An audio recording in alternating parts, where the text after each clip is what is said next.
दिनै दिना गोथार सान बे रुपहि आं थुलुंगाफुरिखौनो होनबाय बेवहाय जोंहा बिएलटि नि सा 11 मुंख्लं जानायनि दिनैनि सान 2000 सननि 11 डिसेम्बराव बेवहाय सा 11 जोंहा मार्टियार्स जादोंमोन। दिनै 2023 दिनैसिम 23 बोसोर बिथांमोननि मुङाव जोङो बे मुंख्लं खाम्फायाव बिबार बावबोबाय थादों आरो अरायबो जों बेखौ फालिलांगोन। खारन बिथांमोना जोंनि अस्तित्वनि संग्राम, हादोर सोरजिनायनि, जाथि दानायनि लोगोसेनो राजनैतिक सामाजिक अधिकारखौ लानानै जि जोंनि सेपारेटिस्टनि संग्राम, बे संग्रामखौ लानानै बिथांमोना जाथि आरो हादोर दानायनि थाखाय बिथांमोना जालांबाय। आं बे गासै मुंख्लंफोरनि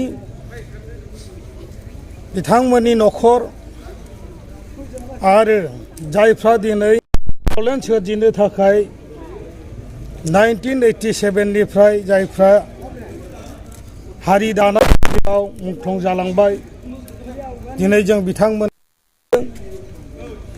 आरो जेलासिम जाथिया थांनानै थागोन अब्लासिम जोङो जोंनि गेजेराव गोथां महरै जों जाहाथे लाखिनो हायो। बिथांमोनखौ अरायबो जोङो श्रद्धा, बिनि लोगो लोगोनो जायफ्रा दुखु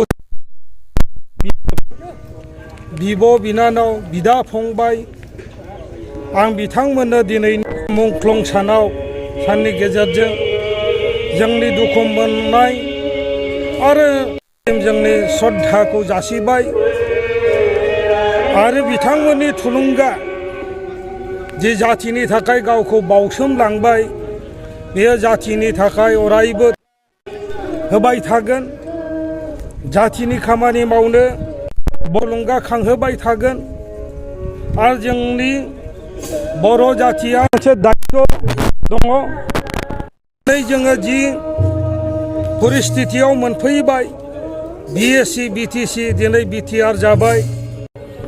खारन जायफ्रा दिनै मुंख्लं जालांबाय, बिथांमोननि जिथु गुदि थांखिमोन आलादा रायजो सोरजिनायनि, बिथांमोननि सिमाङा हयथ' दिनै जाफुङाखै।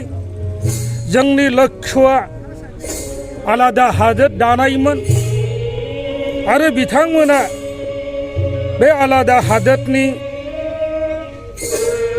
उद्देश्ययैनो गावनि जिउखौ बाउसोमलांबाय। जोंनि गाबोननि इयुनखौ, जोंनि इयुन जोलै जाथिनि इयुनखौ थांखि खालामनानै आलादा रायजो दानायनि थाखाय बिथांमोना गावनि जिबनखौबो तुच्छ खालामनानै जिउ बाउसोमलांबाय। बे गतिके जोंहा गोथां मानसिफ्रा दिनै जायफोरजों दङ, जायफ्रा जाथि माहारि हादोरनि खोथा सिन्था खालामो, बिथांमोना अरायबो बे मुंख्लंफोरनि जिथु थांखिमोन बेखौ जोङो अरायबो बावनो मोननाय नङा आरो जों बेखौ इयुनाव जाहाथे जोङो जाफुंसारहोहैनो हायो, बे अरायबो बिथांमोना जोंखौ थुलुंगाखांहोबाय थागोन आरो जों जेलासिम जाथि थांनानै थागोन अब्लासिम बिथांमोनखौ अरायबो जों सिबिलांगोन आरो जोंनि थांखियाव सौहैयागौमानि जोङो अबिराम भाबै बे संग्रामखौ लांबाय थागोन। दा जों दिनै बे समाव बिथांमोननि थाखाय आरज गाबदों, बिथांमोननि जिउमाया जाहाथे सोरगोआव आफा अबंलावरिया जाहाथे बिथांमोननि जिउमाखौ आलो गोजोनै जायगा होयो। आं बिनि थाखाय आफा अबंलावरिनाव, बोराइ बाथौनाव बोर बिबाय बोसोरफ्रामबो फालिनाय बायदि फालियो नामा दिनैनि सानाव? बेखौ जोङो बड'लेण्ड बे बिटिसि सुक्ति जानायनि उनाव जोङो सारा बिटिसि नाङै जोंहा बेफोरबायदि मोनसे गल्ड काप ट्रफि दङ। बेखौ मार्टियार्सनि मुङै जोङो सालायबोबाय थायो आरो जायफ्रा मार्टियार्स जालांदों बिथांमोननि बिदा बा फंबाय जायफ्रा गैला, बिमा बिफा गैला, बिथांमोननि जिथु फोलेर बिथांमोननि मानसिखौ लानानै जोङो अरायबो सन्मान होबोबाय थानाय जायो आरो बेखौ जोङो सारा आसाम नाङैनो बेखौ जों मार्टियार्स डे हिसाबै जोङो फालियो। आरो बेराफारसेथिं जोङो बाक्सा जिल्ला जाखांनायनि उनाव बे आन्दलन जोबनायनि उनाव बाक्सा आगोलनि जिथु आनडिभाइडेड बरपेटा, कामरुप, नलबारि दिनै बाक्सा जाबाय। जोंहा बेवहाय गल्ड मोनसे ट्रफि जों सालायो, दाख्लै बावैसो जानानै थांबाय। बेखौबो जोङो जिल्ला नाङै, बाक्सा जिल्ला नाङै जों बेखौ अरायबो सालायबोबाय थादों। जेराव मुसलपुराव जोङो बिथांमोननिखौ सन्मान होनो थाखाय जोंनि मुसलपुराव मोनसे पार्कआव बिथांमोननि मुङाव मोनसे थम बानायनाय जादों। जों अरायबो मोनसे फुटबल बादायलायनायनि गेजेरजों, भलिबल बादायलायनायनि गेजेरजों बिथांमोनखौ जाहाथे जोङो गोसोखांबाय थानो हायो। बोसोरफ्रामबो जों बे मोनसे खेलाखौ दैदेनबोबाय थादों। लोगोसेयै आं थांनाय बोसोराव बे मुंख्लं 11 मार्टियार्स बे मुंख्लं सानाव फैदोंमोन थांनाय बोसोरावबो, आरो देग्लायबो आङो बेवहाय नुजाथिफैनो हादों।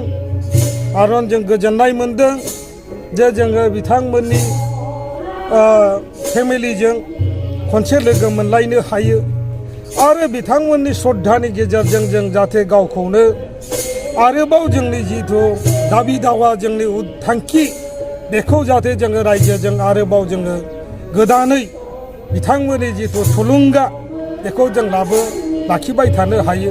बिनि जुनै आं दिनै बे कमिटिनि जोंनि एक्स बिएलटिफोर दं, रायजो राजाफोर दङ, बिथांमोननि फेमिलि दं। आं बिथांमोननो आरो खावलायदों बे अरायबो जाबाय थानांगोन आरो बिथांमोननि थुलुंगाया जाहाथे जोंजों थाबाय थायो।